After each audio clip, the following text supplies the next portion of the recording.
¿Nos escuchan? No, ahora sí sale. Hola, buenos días, ¿nos escuchan?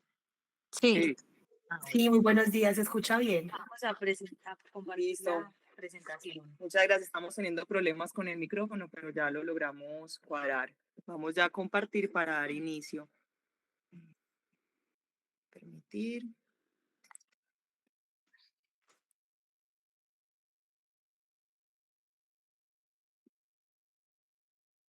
¿Nos confirman, porfa, si están viendo la presentación? Sí, doctora, se ve bien. No, yo no la veo. Ah, ya, ahora sí. Ya te aparece, listo, doctor. Buenos días, el día de hoy vamos a hablar del espectro clínico del meningococo. Mi nombre es Sabrina Lerma Payán y mi compañera Natalia Carmona somos residentes de tercer año de la Corporación Universitaria REMIT. Agradecer de antemano al doctor Álvaro Hoyos, especialista en enfermedades infecciosas, por la asesoría durante la charla. Para el día de hoy vamos a hablar inicialmente de un caso clínico ilustrativo sobre un niño con meningococo. Vamos a hablar de generalidades y epidemiología, algo de microbiología, cómo es la fisiopatología del espectro clínico del meningococo, qué estrategias diagnósticas tenemos disponibles, cómo hacemos el abordaje del tratamiento y vacunación, las medidas de prevención y control, donde vamos a explicar bien lo de la quimioprofilaxis y algunas conclusiones. Respecto al caso clínico, tenemos un masculino, él ingresó remitido, tenía 12 días de vida e ingresó con una sospecha de una sepsis neonatal tardía. La consulta fue el 24 de febrero.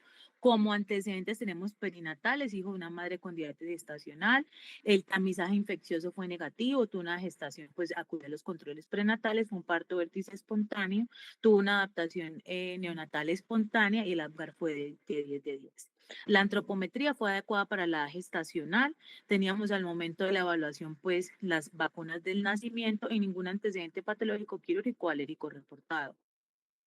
La enfermedad actual, entonces, un niño que ingresó al hospital de Caldas y cuando consulta llevaba un día de evolución solamente con hallazgo de fiebre que la madre cuantificó entre 38 y 39 grados. Para ese momento negaban síntomas tanto gastrointestinales, respiratorios, otros síntomas. Madre tenía algunos síntomas respiratorios y no documentaron pues ninguna lesión en piel. Cuando ingresa al servicio de urgencia ingresó febril, lo único pues de hallazgo que les permitió, además de la edad gestacional, pues continuar la evaluación, fue que tenía necesidad de oxígeno suplementario, presentó como algunas desaturaciones, proceden a tomarle estudios pues por la edad y encuentran unos paraclínicos que no presentaban anemia, trombocitopenia, tenía una PCR muy pues levemente elevada, una adecuada función renal e inician cubrimiento antibiótico como empírico con ampicilina, amicacina previa toma de hemocultivos y remiten a un nivel de mayor complejidad. Los paraclínicos entonces, respecto a los signos vitales, entonces un niño que no tenía taquicardia, no tenía taquipnea, ya estaba febril, la antropometría era adecuada y en el examen físico no se reportaba ninguna alteración, pues no encontraban pues lesiones en piel, ni hallazgos cardiopulmonares, el abdomen era blando depresible, estaba activo y reactivo a estímulos y tenía extremidades móviles, no documentaron tampoco adenopatías cervicales. Respecto a los estudios, entonces tenemos los extrainstitucionales, donde dijimos pues que tenía, no se había comentado ni anemia ni trombocitopenia, una PCR, la verdad, normal, función renal normal, y tomaron unos hemocultivos. Cuando lo vimos acá, entonces tampoco tenía elevación de reactantes de fase aguda, tenía una leve leucocitosis para la edad, pues como 20.150 y debía tener un poquito de elevación respecto a la previa, la PCR, ya iban 3.3 miligramos de cilitro. Acá se le hicieron los estudios microbiológicos, entonces, por ese nexo, pues positivo con la madre, no reportaron pues en el panel viral nada, se le hizo cultivo y estudios de líquidos cefalorraquídeos institucionales negativos, pero después llegan los reportes de los hemocultivos, donde salieron positivos para Neisseria meningitidis. Entonces, es muy importante este caso porque como lo vamos a abordar en la charla, son pacientes que pueden presentar amplia gama de síntomas, desde síntomas inespecíficos y ningún efecto pues grave inicialmente, hasta un cuadro pues de mayor severidad. Entonces, lo vamos a ir desarrollando. Listo, empezando pues como por las generalidades, tenemos un poquitico de historia y es que es importante saber que la enfermedad por meningococo no es una enfermedad nueva y fue descrita por primera vez en 1805 por el doctor Gaspar, que describe pues la meningitis epidémica durante una epidemia que ocurrió en Ginebra, Suiza. Luego, para 1879, el doctor Albert Neisser describió la gonorrea y le dio el nombre de Neisseria. Y para 1987, pues fue cultivado por primera vez la bacteria por el doctor Anton Weismann en Viena, en el que observó que eran unos diplococos gram negativos en forma de café, y esto lo encontró en un líquido cefalorraquídeo de un paciente con meningitis. En 1911, el doctor Rupert Waterhouse describe pues como una necrosis hemorrágica de las glándulas suprarrenales que estaba asociada en un paciente que tenía Neisseria meningitidis, y pues hubo un aumento de epidemias y de mortalidad hasta en un 50% para los años 1928 a 1945. Y ya luego pues, tenemos al doctor Alexander Fleming en 1943, quien descubre la penicilina, y para 1970 pues tenemos la primera vacuna contra Neisseria meningitidis. Ya como otras generalidades, importantes que la enfermedad meningocócica es una enfermedad invasora causada por la bacteria Neisseria meningitidis, y generalmente lo principal que causa es en un 50% meningitis y hasta un 35-40% septicemia. Importante es que hay aproximadamente 3 de 0 grupos circulantes a nivel mundial en el momento, pero los principales o los que representan el 90% de la enfermedad es el A, B, C, W, X y Y.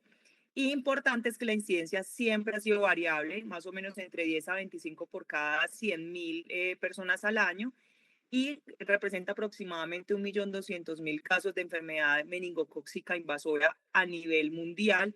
Y importante es que tiene una alta tasa de letalidad con secuelas, con una mortalidad que está representada aproximadamente con una tasa de 4.1 a un 20%, lo cual es una alta mortalidad.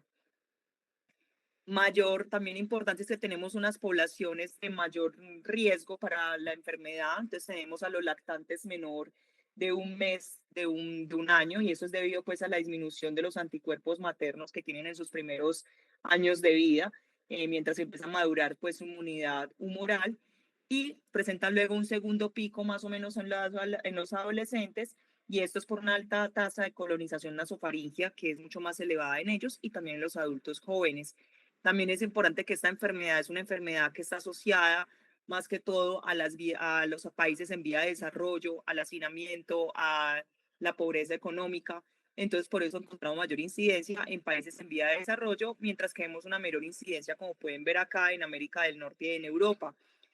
Y importante, tenemos un área geográfica que se llama el cinturón de la meningitis, en el cual se encuentran de 10 a 1.000 casos por cada 100.000 habitantes al año.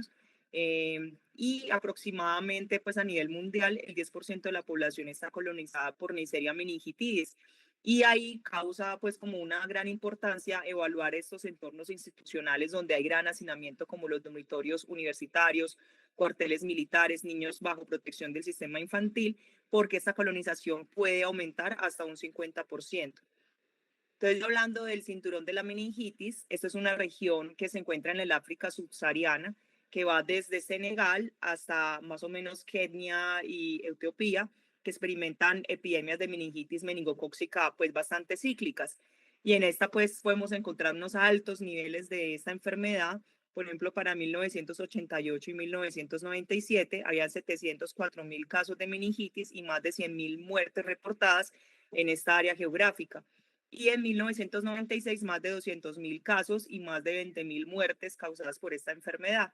Esto se logró controlar gracias pues a una asociación que hubo entre la OMS y también la fundación de Bill Gates y Melinda, en el cual ellos hicieron un aporte de aproximadamente 70 millones de dólares para generar o para dar la vacunación en este sector, que fue la vacuna Men-Amphivac, que fue más o menos, pues empezó a comercializar para el 2010. Y lo que hizo esta fue que se hizo una vacunación bastante grande de toda esta región, y con eso logramos disminuir la mortalidad y también la presentación de la enfermedad. Claro que eso es una enfermedad cambiante con el tiempo, con serotipos nuevos que van apareciendo. Entonces, nuevamente, este cinturón de la meningitis sigue siendo una población importante de causa de esta enfermedad. Ya hablando un poquitico de epidemiología a nivel mundial, pues esto fue un metaanálisis en el cual se incluyeron 102 estudios entre el 1 de enero del 2000 hasta el 1 de febrero del 2018, y fue publicado aproximadamente en el 2020, en el cual buscan era estimar la proporción de los serogrupos de Neisseria meningitidis en la enfermedad meningocócica invasiva. Y aquí lo que podemos ver en esta primera gráfica es que el comportamiento es el comportamiento del serotipo B, en el cual vemos tasas crecientes del serogrupo B en países en vía de desarrollo como el Pacífico Occidental, países mediterráneos y también en África, como podemos ver en esta imagen, cómo van aumentando este comportamiento del serotipo B. Y ya hablando del serotipo C, pues las tasas son crecientes en África también, como podemos ver acá en color azul, en el Pacífico Occidental, pero en lo que es Europa y América, antes está ya erradicado o ha disminuido pues bastante, como vemos acá en la línea roja y verde. Y acá tenemos pues cómo se comporta el serogrupo B, pues que fue el más prevalente en las regiones, como podemos ver acá, a nivel de todas las demás regiones y principalmente en América. Y también podemos ver el comportamiento, cómo fue a lo largo de los años. Entre los niños menores de 1 año, pues vemos que el más prevalente es el serotipo B. Entre los 1 a 4 años, primero el serotipo B, seguido el serotipo C. Entre los 5 a 14 años, más el serogrupo C. Y ya en adelante, pues tenemos más prevalente el serogrupo C, seguido del serogrupo B. Para hablar respecto a epidemiología aquí en Colombia, tenemos el reporte epidemiológico 6 del 2023, donde nos habla de la meningitis bacteriana y la enfermedad meningocócica. Aquí lo que podemos ver es la relación de la incidencia de las meningitis bacterianas. Estamos hablando entonces del naranjita, que es Haemophilus influenza, la línea azul es Neisseria meningitidis y Streptococcus pneumoniae, que es el morado. Entonces podemos ver que la incidencia había presentado pues algunos casos de disminución como tal de esta prevalencia para específicamente en la Neisseria meningitidis. Y el comportamiento inusual, entonces ya aquí hablamos respecto a la incidencia en los municipios con población más de 100.000 habitantes, donde encontramos la mayoría de los casos correspondiente a 0.98 por cada 100.000 habitantes, es decir, 26 casos en Medellín, seguido por Bello y Itagüí, y seguido por los municipios de Caldas y Cundinamarca. Y la incidencia, hablando pues de reportes de letalidad, entonces es muy importante reconocer que miren que el mayor porcentaje de letalidad representada entre el 2022 al 2023 lo ocuparon los niños menores de 5 años, entre el 40% del 2022 y el 25% en el 2023. Importante, pues, como factor de riesgo los grupos etarios. Y dentro de los serotipos que se aislaron, confirmados por meningitis bacteriana y la enfermedad meningocócica, para estas semanas epidemiológicas encontramos la mayor prevalencia de los serotipos, de los serogrupos, perdón, C, B y Y. Respecto a la microbiología, entonces vamos a tener que la Neisseria meningitidis es una bacteria, un tipo de diplococco gran negativo, es encapsulado, tiene un comportamiento anaerobio y anaerobio facultativo no móvil y aerobio, es oxidasa y catalasa positivo y fermenta tanto la maltosa como la glucosa.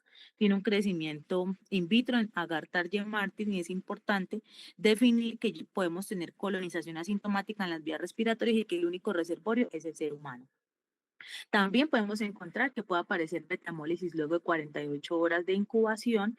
Generalmente, como lo mencioné, habita en la nasofaringe. Entonces es muy importante y lo vamos a ver con las ayudas diagnósticas, reconocer que esto puede ser una colonización y que no representa generalmente los estadios de meningitis o de bacteremia, lo vamos a ver más adelante, y que tiene una capacidad para adquirir ADN y codificar nuevas cápsulas. Tenemos entonces una diferencia aquí en los conceptos y vamos a hablar de los serogrupos.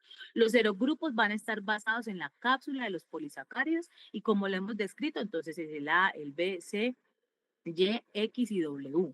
Cuando hablamos que comparten entre cada grupo, entre cada serogrupo, hay definiciones de cambios en la proteína de la membrana externa, podemos hablar de serotipos dentro de los serogrupos. Y cuando hablamos que la clasificación la basamos en lipoligosacáridos, entonces estamos hablando de los inmunotipos.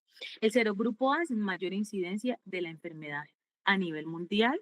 El serogrupo B es más común en lactantes y adultos mayores en áreas endémicas. El serogrupo C, importante nuestro factor de riesgo con los adolescentes y adultos jóvenes. Vamos a ver que este es un blanco en la vacunación, importante porque son reservorio. El serogrupo W, que son brotes en el cinturón de meningitis, como lo hemos mencionado. Serogrupo X, brotes locales en África subsahariana. Y el serogrupo Y, que ha aumentado su frecuencia en Estados Unidos e Israel desde la década de 1990 y actualmente cobra importancia en Colombia. Listo, hablando pues de la fisiopatología, tenemos que tener en cuenta que para que se dé la transmisión, pues tenemos que tener en cuenta unos factores de riesgo. en el cual pues tenemos que tener en cuenta factores pues como situaciones sociales, factores del huésped y patologías pues de base del huésped. Entonces, hablando de estas situaciones sociales, pues los miembros de hogar de paciente con enfermedad meningocócica van a tener mayor riesgo de adquirir esa enfermedad, como lo dije también ahorita, los estudiantes universitarios que viven en dormitorios, los militares que viven en cuarteles, la asistencia a bares y discotecas, es por eso que es mucho más frecuente o es frecuente en adolescentes, y también los múltiples contactos obesos, que por esa razón también es frecuente en los adolescentes. Ya como factores del huésped, pues tenemos que también hay condiciones propias del huésped que los hacen más susceptibles a una infección, y estos son factores que generan o que pueden generar lesión en la mucosa, y de esta forma permiten el ingreso de la bacteria de una manera más fácil. Y entre estos tenemos el tabaquismo, las infecciones recientes del tracto respiratorio superior, humedad muy baja, perdón, por ejemplo, en el invierno en los países que tienen las estaciones, y las bajas temperaturas en la noche, además de exposición a polvo y a viento. Y ya teniendo en cuenta las patologías de base, pues en realidad estas pueden ser, por ejemplo, cuando hay alteración o disminución de los anticuerpos adquiridos por la madre en los pacientes lactantes, es por eso que también tienen mayor riesgo, o ya deficiencias congénitas o adquiridas. También tener en cuenta los sistemas de complemento cuando hay deficiencias de esos complementos C3, C5, CC9, o la deficiencia de la properdina, y también tener en cuenta los pacientes con aspelenia funcional anatómica, el síndrome nefrótico, infección avanzada por VIH-Sida y el tratamiento con eculizumab o inhibidores del complemento similares. Entonces, hablando de la fisiopatología, pues necesitamos que tengamos una transmisión, y pues ahí cobra importancia los factores de riesgo que ya hablamos. Esa transmisión se da por medio de la areolización de gotitas respiratorias o contacto con secreciones respiratorias o salivas contaminadas, pero los pacientes pues pueden tener varios espectros, y es llegar a una colonización transitoria, quedarse como un portador o generar una enfermedad invasiva. ¿Eso de qué va a depender? O sea, de qué va a depender el riesgo de la enfermedad. El riesgo de la enfermedad se va a dar pues teniendo en cuenta factores pues de la bacteria, también teniendo en cuenta cómo es esa respuesta inmune del paciente frente a la bacteria, y los factores propios genéticos del huésped. Entonces, esto es lo que define que algunos pacientes desarrollen la enfermedad y otros no. Y todo depende de la susceptibilidad según estos factores pues que ya fueron mencionados. Importante es que se ha descrito que un periodo de incubación pues puede ser muy amplio, entre 4 horas, en algunas literaturas dicen hasta 10 y en otras hasta 14 días, entonces es bastante amplio. Importante es tener en cuenta que un paciente es capaz de transmitir la enfermedad hasta 24 horas después del inicio de la terapia antibiótica adecuada. Es por eso pues la importancia de lo que vamos a hablar al final del aislamiento. Ya luego, después de haber tenido esa transmisión, pues tenemos que hablar de la colonización nasofaringea, que eso pues depende, por ejemplo, importante tener en cuenta que el humano es el único reservorio natural que tenemos pues de la Neisseria meningitidis, y se puede tener un transporte estable del microorganismo durante varios meses, y eso es lo que se genera un paciente asintomático, pero también puede generar un daño a las células epiteliales locales y dañar de esta forma la inmunidad, y de esta forma aumenta el riesgo de la colonización. Y es por eso la importancia, la aportación asintomática que implica la inmunidad del microorganismo, y también importante que la aportación proporcione una fuente de infección para individuos que sí son susceptibles. Entonces, por eso también hay que tener en cuenta eso para hablar de la inmunoprofilaxis y también de la vacunación. Ya posteriormente, pues se da la penetración del microorganismo a través de las mucosas nasofaringeas, en el cual pues eso se da gracias a múltiples factores de virulencia que tiene el microorganismo, en el cual tenemos los polisacáridos capsulares, también la proteína de unión al factor H, también la pile o la fimbria, que es lo que tenemos acá, que eso lo que va a permitir es la adhesión del microorganismo a la célula hospedera, también las proteínas de opacidad que bloquean los anticuerpos y facilitan la adherencia, y los lipoligosacáridos, que esto lo que van a hacer es que producen una regulación negativa en la activación del complemento y también en la neutrofilia. Entonces favorecen todos esos factores de virulencia para que el microorganismo pueda invadir mucho más fácil. Y pues obviamente también hay que tener en cuenta los factores del huésped, en el cual pues cuando hay alteración de la barrera de la mucosa o inmunocompromiso, pues lleva a que se dé la enfermedad. Ya posteriormente ocurre una replicación y diseminación en el torrente sanguíneo, que esto pues es debido a una respuesta inmune subóptima que hace pues que se pueda dar una bacteremia, Luego los meningococos circulantes empiezan a proliferar y se liberan en vesículas que contienen oligosacáridos, y esto empieza a estimular los macrófagos, monocitos, citoquinas proinflamatorias, la cascada del complemento, y se da una producción excesiva de endotoxinas y activación de mediadores inflamatorios que llevan posteriormente al daño microvascular, endotelial, fuga capilar, inestabilidad vasomotora, coagulación alterada, formación de microtrombos y también la disfunción miocárdica. Y de esta forma pues podemos tener la expresión de la enfermedad.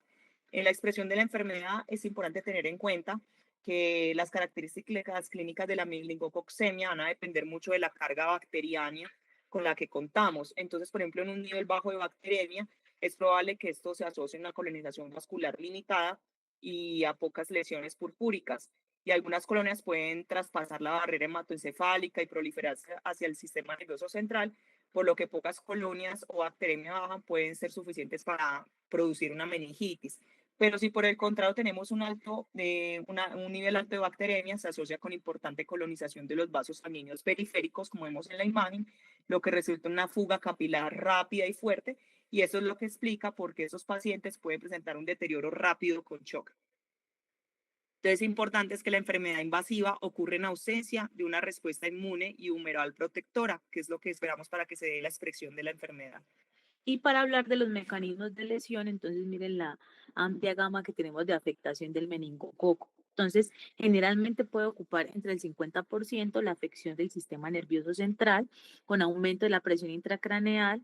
Tenemos una consecuente disminución de la perfusión cerebral, lo que puede llevar al cuadro que dijimos que avanzaba muy rápido y llegar rápido a instalarse un choque séptico. Pueden hacer acidosis tisular y pueden tener también a nivel de piel, entonces formación de trompos, y por eso llevamos a mostrar unas imágenes como la característica de las lesiones en piel que pueden llegar desde isquemia, necrosis y gangrena. También tenemos afectación como la neumonía por meningococo, tenemos ya como tal una fuga capilar e infiltración de esos polimorfonucleares que generarían un engrosamiento intersticial pulmonar y acumulación del líquido alveolar. La afectación renal, entonces podemos también un daño debido a que se disminuye ese flujo sanguíneo renal asociado con el shock séptico.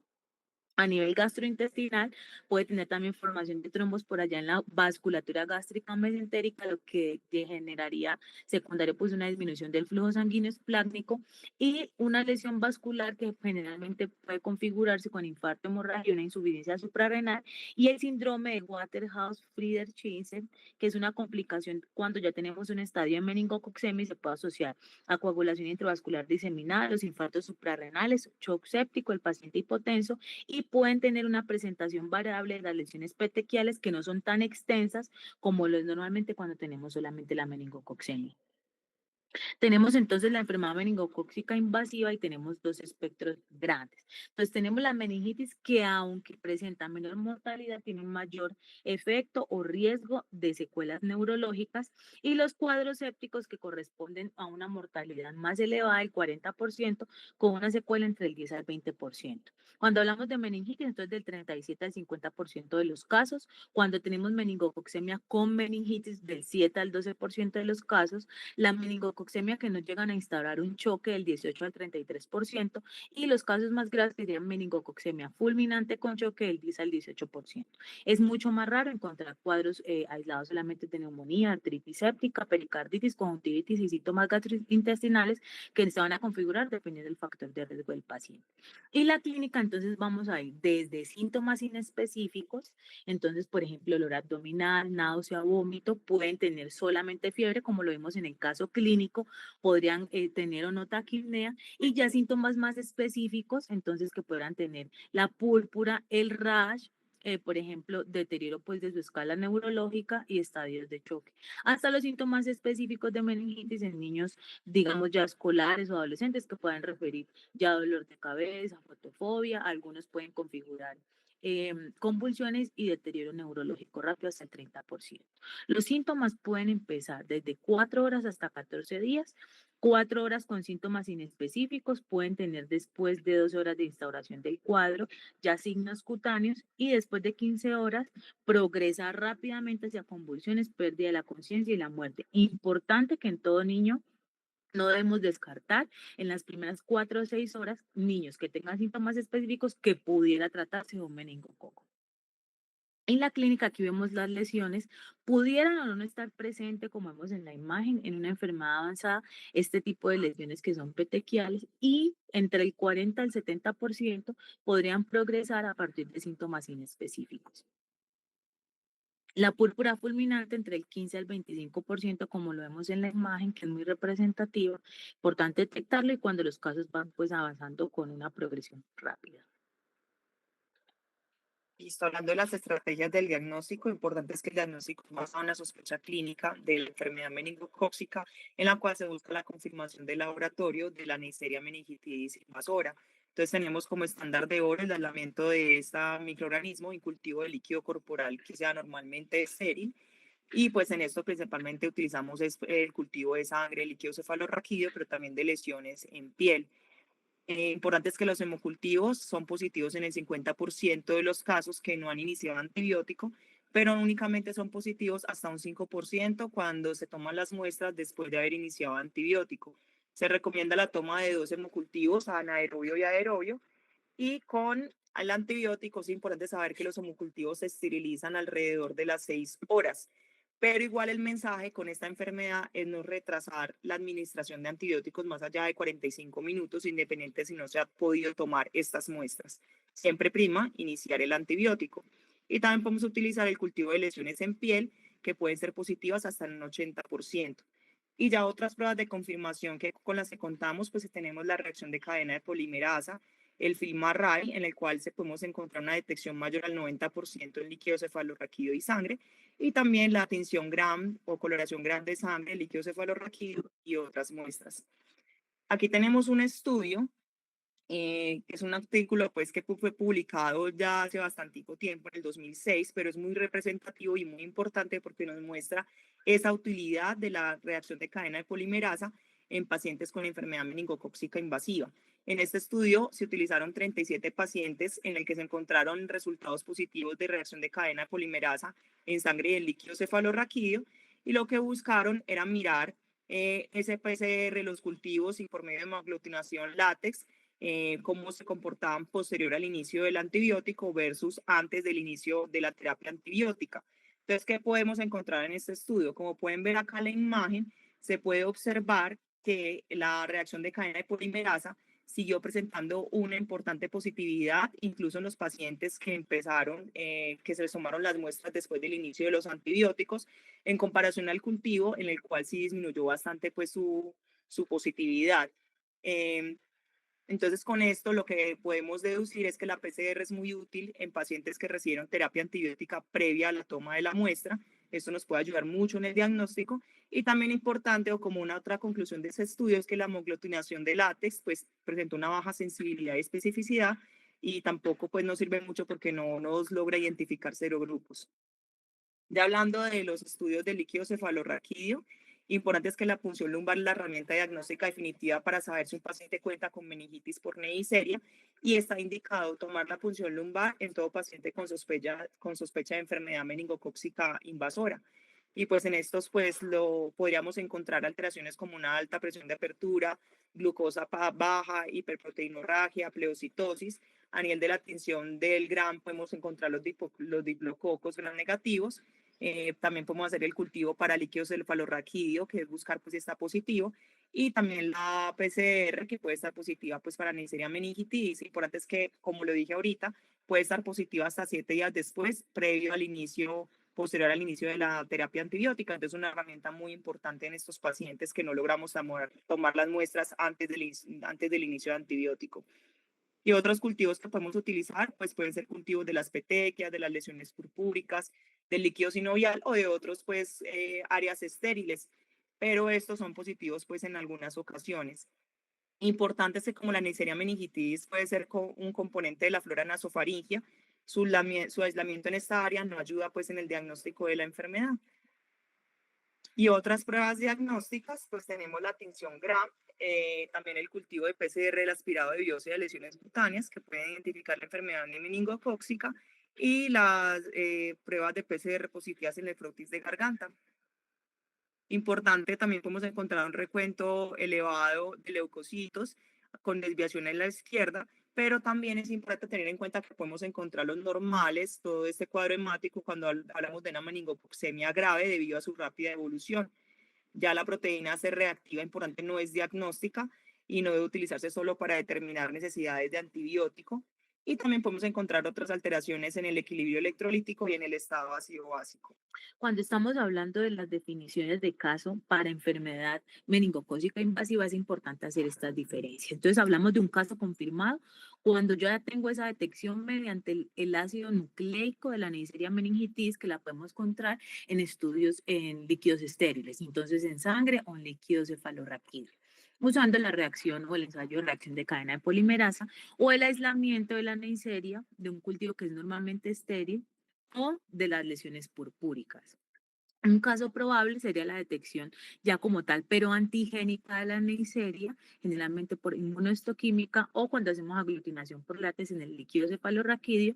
Y un caso sospechoso es un paciente que tenga esa clínica muy florida, por ejemplo, de la púrpura fulminante, aun cuando tenemos ausencia hasta el momento de reportes positivos o que no se han positivizado los cultivos, o que tenga un reporte en un gram de un diplococo gram negativo que no se ha detectado o no se ha aislado completamente, pues, el microorganismos. Diagnósticos diferenciales, entonces, como vemos que es un gran espectro de manifestaciones clínicas, desde respiratorias, afección gastrointestinal y en piel, podemos encontrar diferencias o que poder hacer con la fiebre maculosa de las montañas rocosas, cualquier otra causa de coagulación intravascular diseminada, cuando hablamos de ese paciente que progresa rápidamente hacia un estado de choque y las lesiones en piel, otros cuadros de meningitis por otros patógenos como hemófilos influenza, neumonía o listeria monocitógenes, las otras infecciones que podemos tener por bacilos gram negativos, especialmente pseudomonas o klebsiella, fiebre hemorrágica de origen viral, meningitis aséptica y algunas infecciones por hongos. Y en el caso de la endocarditis infecciosa, cuando tenemos asociación de émbolos sépticos. El pronóstico y las complicaciones, entonces vamos a tener las tasas de letalidad por cada 100 personas por edad. Entonces, por ejemplo, en los lactantes menores de un año en 11,1 y en los niños de 1 a 4 años, que es mayor la proporción entre 15,2 y otro grupo importante como factor de riesgo el 25,5 en adultos mayores de 65 años, que van a ser otra diana de nuestra vacunación. La tasa de letalidad por serogrupo por cada 100 personas, entonces vamos a ver que el que mayor cobra importancia en este serogrupo sería el serogrupo Y, seguido por el serogrupo W, el C y el B, y la mayoría de las muertes, cuando hablamos de letalidad, ocurren en las primeras 24 horas. Importante que cuando no tenemos mortalidad, tenemos una alta carga de morbilidad representada con el 10% sordera y secuelas en el neurodesarrollo como parálisis cerebral. Y otros tipos de afecciones o complicaciones secundarias como amputaciones, trastornos psiquiátricos, deformidades y la enfermedad renal instaurada como tal. El pronóstico de las complicaciones, entonces, del 11 al 19 pacientes que sobreviven tienen complicaciones, más que todo en adultos versus, en niños versus adultos, las secuelas que pueden ser neurológicas, psiquiátricas, físicas. Hay casos muy raros donde se puede eliminar la bacteremia espontáneamente sin antibióticos, pero podrían desarrollar complicaciones. Y los otros son dolor crónico, pérdida de la audición, pérdida de la visión, retraso en el neurodesarrollo, lesiones como tal en piel y osteoarticulares. Listo. Hablando como la enfermedad, el tratamiento, pues tenemos que tener en cuenta que esta enfermedad es de importante reporte de salud pública, entonces siempre se tiene que hacer el reporte pues por medio del Civigila. Y pues el tratamiento inicial, lo que primero que tenemos que buscar es la estabilización del paciente con enfermedad meningocócica. Como hemos venido hablando, son pacientes que pueden entrar fácilmente en choque, entonces siempre hacer una ABC con protección de la vía aérea, dar alto flujo de oxígeno, canalizar dos arterias, pues empezar en la expansión de volumen, cuidar muy bien esas medidas de transporte del paciente y siempre tener en cuenta la primera línea de tratamiento, corregir estas alteraciones hematológicas, metabólicas que pueden tener este paciente. Importante también que esos, la gran mayoría van a requerir soporte inotrópico. Importante, pues aquí tenemos como unas indicaciones que nos ayudan como a orientarnos un poquitico y lo que nos dicen es que en uno no debemos retrasar el antibiótico antes de la toma de los cultivos, siempre no podemos retrasarlo más allá de 45 minutos, no realizar la punción lumbar si no tenemos todavía protegida la vía aérea, tenemos ya accesos venosos y el inicio del antibiótico y siempre poner los antibióticos inmediatamente después del inicio pues, de la resucitación con líquidos Y también hemos encontrado que el inicio de antibióticos de manera prehospitalaria, pues en realidad nos ha mejorado bastante los niveles de letalidad. Entonces se deben administrar los antibióticos incluso de hacer el transporte de este paciente a un nivel mayor de atención. Y pues tener en cuenta que las cefalosporinas de tercera generación es como la medida inicial de antibiótica que utilizamos en estos pacientes. Importante es que la terapia antibiótica temprana es un cuidado fundamental en el paciente con sospecha de la enfermedad meningocócica invasora. También importante saber que el meningococo en el líquido cefalorraquídeo muere en las siguientes 3 a 4 horas después del inicio de la terapia antibiótica y también, pues las concentraciones de las endotoxinas caen aproximadamente un 50% a las 2 horas, lo cual eso nos muestra que en realidad es muy bueno con la terapia antibiótica. Y también las concentraciones de citoquinas y quimioquinas tienen una caída similar a las endotoxinas.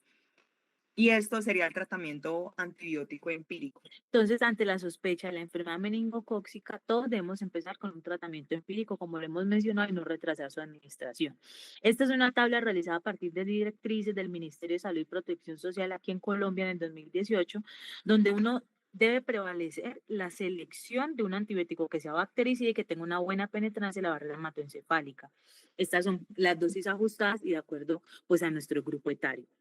Cuando ya hablamos que tenemos instaurada una enfermedad meningocócica invasiva respecto al cuadro de meningitis, debemos empezar y ya ajustar nuestra terapia a las cefalosporinas de tercera generación como la ceftriaxona, cuando ya tenemos el diagnóstico como tal microbiológico y el curso generalmente de tratamiento puede ser entre 5 a 7 días. Estas son ya cuando tenemos la enfermedad meningocócica, pero bacteremia sin afectación del sistema nervioso central. También se puede usar, entonces, considerar que si no tenemos una afectación en el líquido cefalorraquídeo o afectación del sistema nervioso central en los menores de 3 meses, no deberíamos usar ni la ceftriaxona. Ojo con los niños que tienen alteración pues nutricionales o los que tienen hipoalbuminemia, por eso pues el manejo como global de estos pacientes. Y respecto, cuando nos enfocamos, entonces tenemos una septicemia meningocócica, una meningitis meningocócica, debemos adicionar el uso de esteroides sistémicos. Si es un paciente que tiene una septicemia meningocócica y tiene un shock inotrópico resistente, se debe usar la dexametasona, no está indicada pues en dosis altas. Y cuando tenemos la meningitis meningocócica, el tratamiento dentro de todo el cubrimiento empírico, debemos tener la meningitis bacteriana de etiología desconocida o si ya está confirmada, y generalmente en estos casos no se ha reportado como tal que la dexametasona reduzca la mortalidad ni el riesgo de pérdida auditiva, pues no hay evidencia suficiente. Y debe iniciarse cuando ya tenemos instaurados estos casos al mismo tiempo en las primeras 24 horas cuando inicia el cubrimiento antibiótico. Y hablando de la prevención, pues acá tenemos la vacunación. Tenemos actualmente el programa ampliado de inmunización que no incluye la vacunación contra el meningococo en ningún grupo poblacional acá en Colombia, pero en respuesta a los brotes ocurridos entre 2015 y el 2017, se han adquirido pues estas vacunas para los niños pues menores de 6 años de edad con unas directrices pues que ahorita vamos a hablar de indicaciones para su administración. Y las vacunas recomendadas para el manejo del brote incluyen pues los serogrupos C, B y Y. Entonces aquí podemos ver como todas las vacunas con las que contamos actualmente. Tenemos 3 vacunas antimeningocócicas tetravalentes, que son las que van a cubrir los serogrupos A, C, W y Y. Como podemos ver acá, los cuales están disponibles en varios países como Australia, Canadá, Europa, Estados Unidos. De esos tenemos el Menveo, Menactra y Nimenrix. Importante es que el Nimenrix pues no lo encontramos pues actualmente disponible para Estados Unidos. Y para los serogrupos B tenemos el Bexero y el Trumemba, en el cual pues está presente en esos países y también incluyendo en Colombia.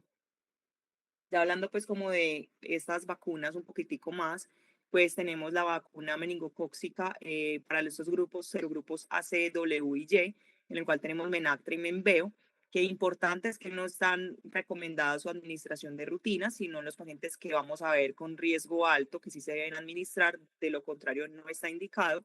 Entre los niños entre los 11 años y los 21 años de edad, pues se recomienda la administración de estas. Por ejemplo, en el caso de los niños entre los 11 y los 18 años de edad, se puede dar la primera dosis más o menos entre los 11 y 12 años y dar un refuerzo más o menos a los 16 años de edad. Y si ya tenemos unos pacientes que van entre los 19 y 21 años de edad, pues no está recomendado su administración de manera rutinaria. a no ser que tengamos unos factores de riesgo que luego lo vamos a hablar. Y ya hablando de la vacuna meningocócica contra los serotipos B, tenemos pues que entre los 10 y los 15 años de edad tenemos el Trumemba y el Bexsero, los cuales no están recomendados también para toda la población, a no ser que tengamos pues como unos factores de riesgo claros. Y entre los 16 y 23 años, pues también se pueden dar la administración. Si, por ejemplo, estamos entre los 16 y 18 años de edad, se da la primera dosis con una segunda dosis también recomendada. Y el Bexsero, pues tenemos una dosis que se administra inicialmente, seguida de una segunda dosis después de un mes de la primera dosis de administración. Y aquí están las recomendaciones de cuándo debemos administrar estas vacunas. Entonces, para los serotipos A, C, W y Y, tenemos pues que se le debe administrar a aquellos niños que tienen alteraciones o deficiencias del complemento, también los que están utilizando inhibidores del complemento, también los que tienen una esplenia funcional o anatómica, los que tienen enfermedad por VIH, por el virus del VIH, o aquellos pues que viven en áreas donde hay alta epidemia pues de la enfermedad meningocócica o endémica, como lo hemos hablado, y también aquellos que están en riesgo por estar pues en áreas de bastante hacinamiento, pues donde hay circulantes de los serotipos A, C, W y Y. Dentro de eso tenemos pues el Menveo, que sería pues la vacuna que podríamos utilizar, más o menos 4 dosis en un orden de 2, 4, 6 y 12 meses. Si tenemos niños pues con vacunación inicial entre los 7 y los 23 meses de edad, se debe administrar una segunda dosis, más o menos 3 meses después de la primera dosis pues administrada. Y ya hablando del Menactra, pues no puede ser usado o no se recomienda ser usado en los niños menores de 2 años o en aquellos que tienen asplenia o VIH, debido pues a una interacción que puede ocurrir con la respuesta mural de la respuesta pues de la vacuna neumocóxica. Y ya por encima de los 2 años de edad, pues las indicaciones serían los niños que tienen persistencia de estas deficiencias de complemento, que tienen la asplenia funcional, el VIH. Aquí tenemos pues también la administración de los serogrupos ACWY en las vacunas, que también pues estarían indicadas, y ya pues eso se hace más o menos entre 8 a 12 meses después de la primera dosis. Importante es que también, por ejemplo, para los mayores de 2 añitos de edad, también tener en cuenta las poblaciones que viven en comunidades con alta prevalencia de estos serogrupos o que van a viajar a áreas endémicas de esta enfermedad. También se tienen que tener en cuenta pues para la administración de la vacuna. Y ya hablando de la vacuna contra el serotipo B, pues hablando de los mayores de 10 años, se tienen en cuenta los pacientes que tienen persistencia pues, de las inmunodeficiencias del complemento y también a la esplenia funcional o anatómica. Y se dan generalmente 2 dosis, generalmente con un mes de separación entre ambas dosis. Hablando ya de las medidas de prevención y el control de las infecciones en los centros sanitarios, es que independientemente del estado de inmunización que tengan los pacientes, vamos a detectar quiénes son los de alto riesgo, los contactos cercanos, incluidos los domésticos, de todas las personas que hayan presentado una enfermedad meningocócica invasiva, sea endémica o estemos en una situación de brote, corren un alto riesgo de infección y deben recibir rápidamente quimioprofilaxis. Importante que esta quimioprofilaxis debe administrarse incluso si ese contacto ya recibió la vacuna, y la decisión a otros contactos se va a basar en el riesgo en el que tienen de contraer la enfermedad invasiva relacionada con una exposición que fue específica a las secreciones del paciente infectado. Además, debemos tener las precauciones estándar, siempre un aislamiento de gotas hasta 24 horas después del inicio de la terapia antimicrobiana eficaz, como le explicamos cuando hablamos de los tiempos de incubación. No se recomiendan los cultivos faringios ni nasofaringios, ya que carecen de valor, y ya dijimos que esto puede hacer parte de la flora y esto no va a determinar si el paciente tiene o no alto riesgo, entonces no se debe utilizar. La quimioprofilaxis, entonces los pacientes de alto riesgo vamos a tener los que tuvieron un contacto cercano con el caso índice en el hogar, los que tuvieron contactos en guarderías o centros preescolares, en cualquier momento durante los 7 días previos al inicio de la enfermedad del caso índice, los que tuvieron una exposición directa a las secreciones del paciente, entonces por besos, compartir fomites como cepillos de dientes, cubiertos, los marcadores que tenemos de contacto social estrecho en cualquier momento previo, 7 días previos al inicio de la enfermedad del caso índice, algunos pacientes que recibieron resucitación boca a boca, contacto sin protección durante la intubación endotraqueal en los 7 días previos al inicio de la enfermedad hasta las 24 horas después de iniciar la terapia antibiótica, si durmió frecuentemente en la misma vivienda que el paciente índice durante los 7 días anteriores al inicio de la enfermedad y pasajeros que estuvieran sentados directamente al lado del caso índice en vuelos de una duración mayor de 8 horas o que estuvieran sentados a menos de un asiento en cualquier dirección, sea diagonal, adelante o atrás,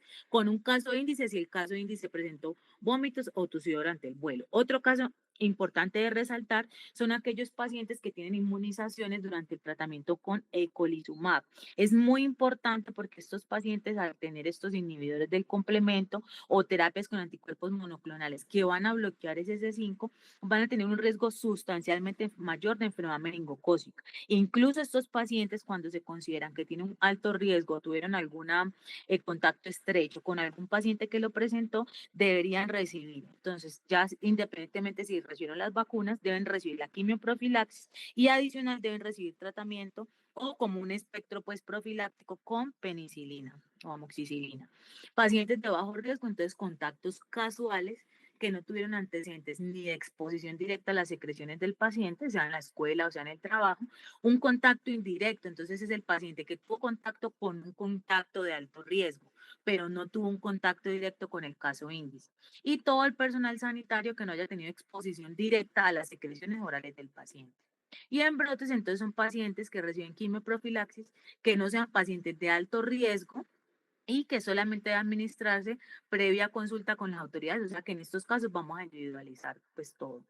En los regímenes que vamos a tener de quimioprofilaxis para los de alto riesgo y las que tengan enfermedad meningocócica invasiva, lo vamos a seleccionar de acuerdo a si es lactante, niño o adulto. Rifampicina en los menores de un mes va a durar durante 2 días de terapia.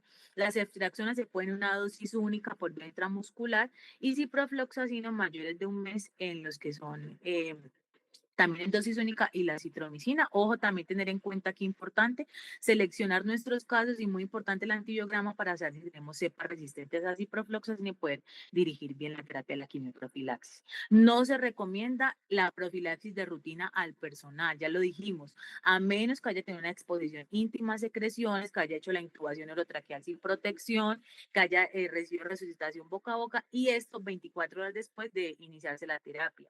Tampoco debe realizarse, entonces lo inicial es idearla siempre, iniciar en las 24 horas siguientes a que yo identifico el caso índice y ya cobra menor pues relevancia si lo hago después de 2 semanas de la última exposición con ese caso índice.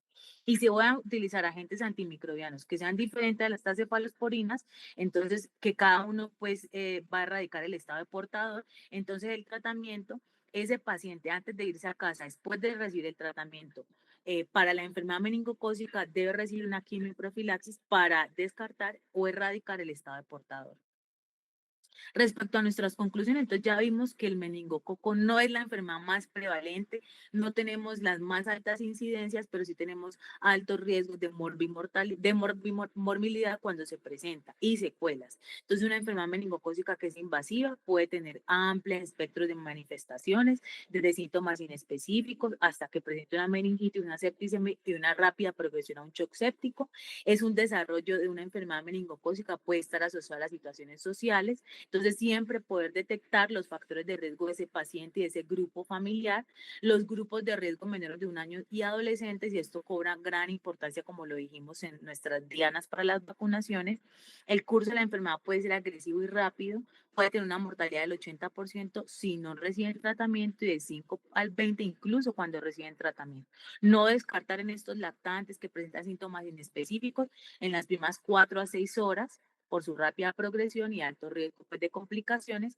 Y generalmente en Colombia es probablemente los grupos B, C y W, pero esto es cambiante con el tiempo, lo que nos va a obligar a estar constantemente pendiente de los reportes y de lo que se define pues como de meningococo de los serogrupos. Como otras conclusiones, tenemos pues que la sospecha diagnóstica y el inicio en la primera hora de terapia antibiótica es lo que más impacta la mortalidad. También que la PCR, el líquido cefalorraquídeo, mejora bastante el diagnóstico y como lo vimos al principio es muy útil para aquellos pacientes que recibieron terapia antibiótica previa a la toma de la muestra porque tiene un buen rendimiento y también que a pesar del tratamiento los sobreeventos tienen altas tasas de secuelas hasta en un 50%, por lo cual el tratamiento oportuno y las estrategias de prevención son un pilar muy grande de atención. También importante, como lo hablamos durante la charla, es que el paciente es capaz de transmitir la enfermedad hasta 24 horas después del inicio de la terapia antibiótica y es por eso la alta importancia de las medidas de aislamiento que tenemos que tener durante este tiempo. También que la profilaxis antibiótica en las primeras 24 horas post-exposición y la vacunación son estrategias de prevención con mayor relevancia, que la quimioprofilaxis está indicada en todo contacto de alto riesgo, que ahorita Sabrina nos explicó muy bien cuáles son esos pacientes de alto riesgo, de pacientes con enfermedad meningocócica invasora, independiente de su estado de inmunización, y que la quimioprofilaxis no está indicada de rutina en el personal de salud, excepto en aquellos que tuvieron exposición íntima con secreciones del tracto respiratorio sin protección, por ejemplo, como una respiración boca a boca, intubación orotraqueal o aspiración de secreciones, que ocurrió en las primeras 24 horas del inicio de la terapia antibiótica de este paciente índice. Muchas gracias a todos. Estamos pues pendientes de cualquier observación, preguntas que tengan. Muchísimas gracias.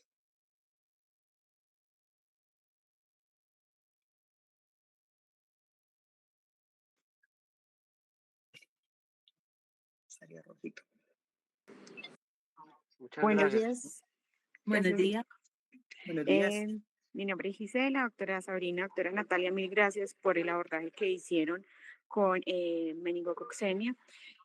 Yo trabajo desde el área de salud pública y sí quiero resaltar la importancia del reporte oportuno y vigila, como ustedes lo mencionaron. Frente a los casos sospechosos, no necesitamos que haya una confirmatoria. Por todo lo que nos mencionaron, hay unas acciones críticas de seguimiento de contactos donde se valida el inicio de profilaxis y la reducción de brotes en la comunidad. Además, es clave reportar en el gestor de riesgos institucional los casos de exposición laboral. Como ustedes lo mencionaron, si bien no es indicación iniciar profilaxis a todo el personal de salud, nosotros como institución sí garantizamos el seguimiento a esta población que estuvo en riesgo. Entonces, en caso de que se nos presenten alguno de los servicios, la idea es que se haga el reporte por el gestor. Nuevamente las felicito por el abordaje que le dieron desde la parte clínica y epidemiológica. Mil gracias. Muchísimas gracias, doctora Gisela.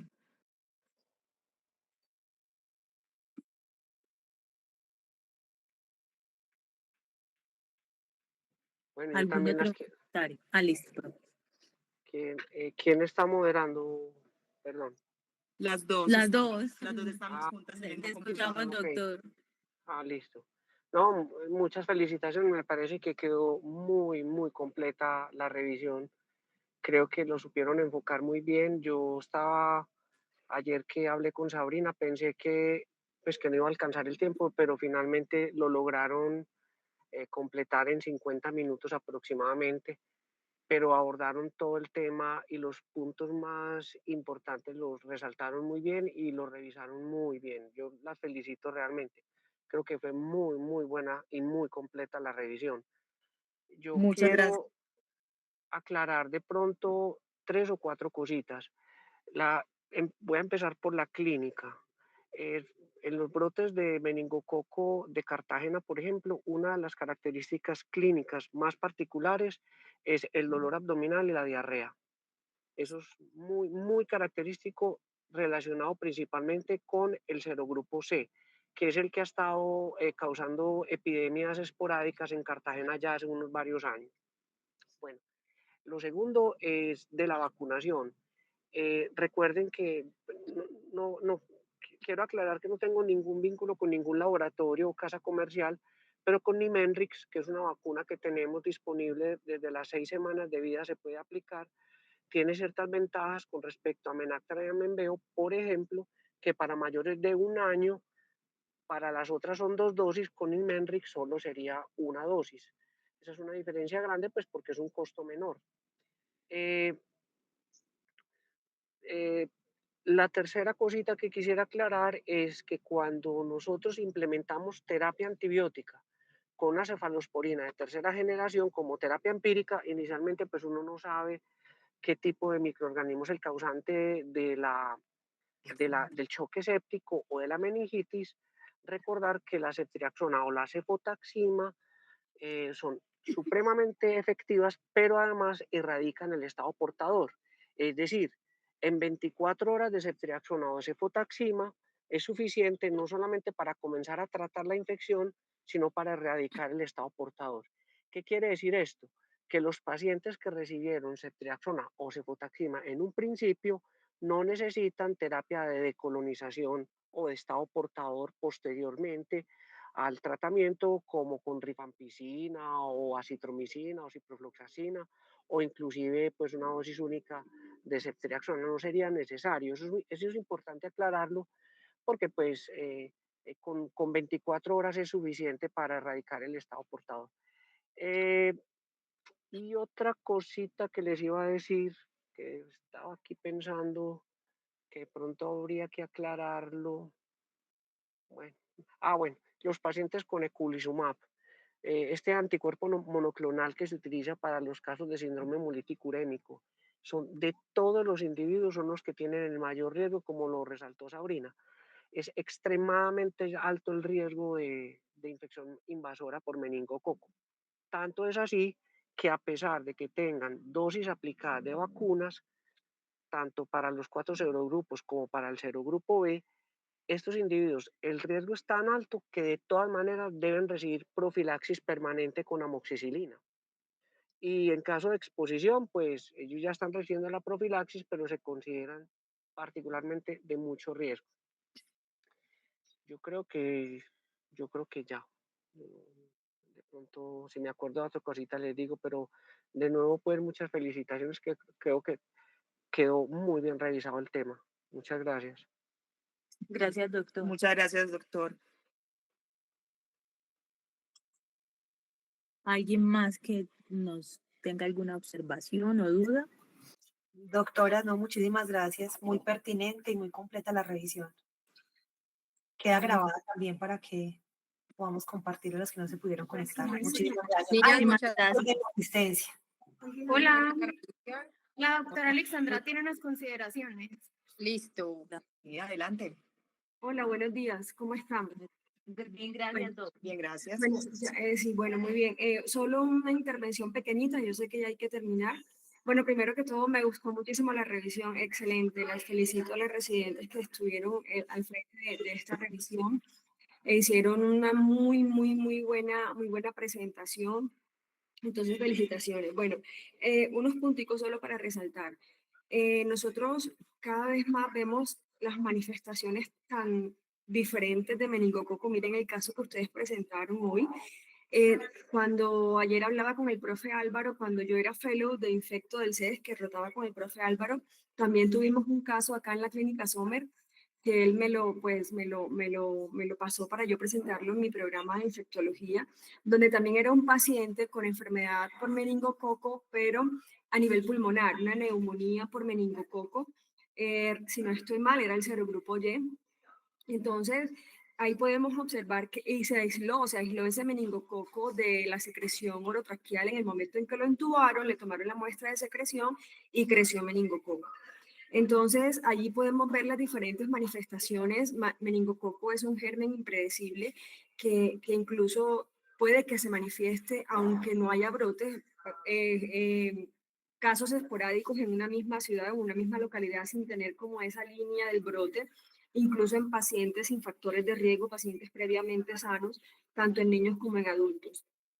Entonces, hay un estudio que si bien el profe mencionó ahorita el brote que ocurrió en Cartagena de serogrupo C, también hay un estudio de la Universidad de Cartagena, también liderada por el doctor Perfido Coronel, pero fue de un estudiante de la maestría de Ciencias Básicas, en donde demostraron la presencia de portador de meningococo del serogrupo B, principalmente en adolescentes en Cartagena. Creo que el estudio fue hecho en el barrio El Pozón. Entonces, y la muestra fue realmente adolescentes y mostraron la alta carga de colonización de esos pacientes y que principalmente era el serogrupo B. Pues obviamente esos pacientes hasta el momento pues del estudio ninguno manifestó enfermedad, pero esto nos resalta mucho la importancia de la vacunación. La importancia de la vacunación, siempre resaltarlo, principalmente en estas edades que ustedes mostraron que son las edades frágiles, las edades donde el meningococo tiene alta mortalidad y una carga de la enfermedad como son los adolescentes, los niños más pequeños menores de 1 año, incluso los adultos mayores de 65 años. Entonces, no, eso era como lo que quería decir, lo que quería complementar y nuevamente muchísimas gracias por la presentación, felicitaciones. Gracias, doctora. Muchas gracias, doctora, por sus valiosos aportes.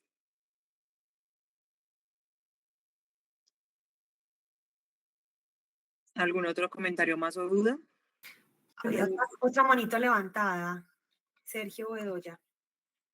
Hola, buenos días. Bueno, primero que todo, Sabrina y Natalia, muchas felicitaciones. Una presentación muy buena, muy completa, como ya se lo han expresado los profes. Y yo quería preguntarle de pronto al doctor Álvaro o a la doctora Alexandra si es que uno leyendo, pues, como del tema, encuentra que el cultivar el líquido cefalorraquídeo en los frascos de hemocultivos aumenta, pues, como el rendimiento, pero esto solo sería para los que ya han recibido algún tipo de antibiótico o para todos los neonatos en los que se esté sospechando la neuroinfección. Muchas gracias. Bueno, digamos que eso es una estrategia que utilizamos en ciertas circunstancias.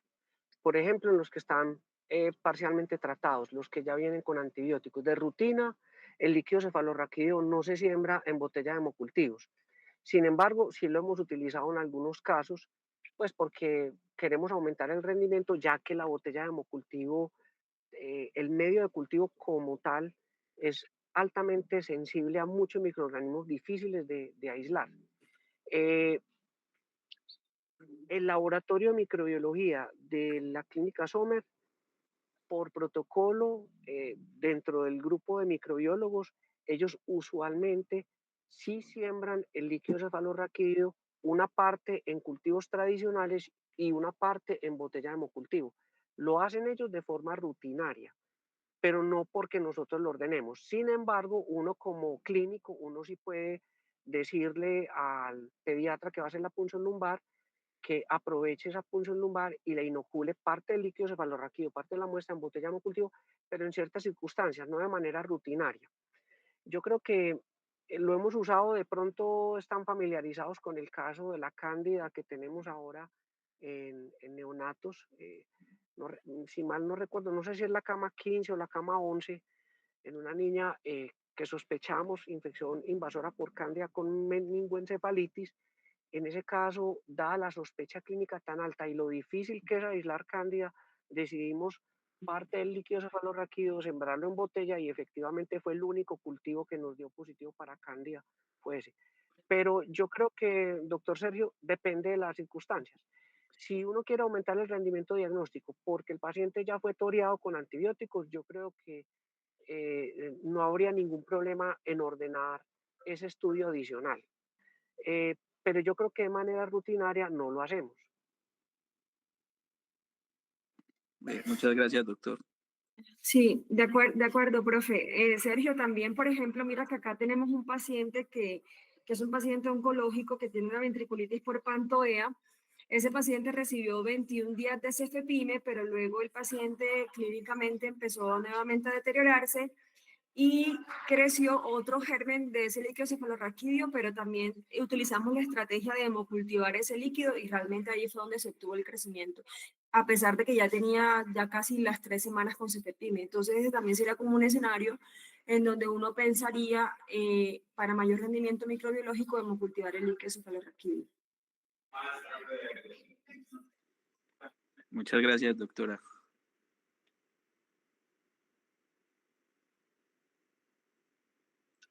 Listo. Si no hay por ahí otro comentario o otra pregunta, damos por terminada la sesión. Muchísimas gracias a todos por haberse conectado. Espero que hayan disfrutado y que haya sido bastante provechosa esta presentación. Muchísimas gracias. Feliz día. Muchas Feliz gracias, día. hasta luego. Buen día. Hasta luego, gracias. Gracias.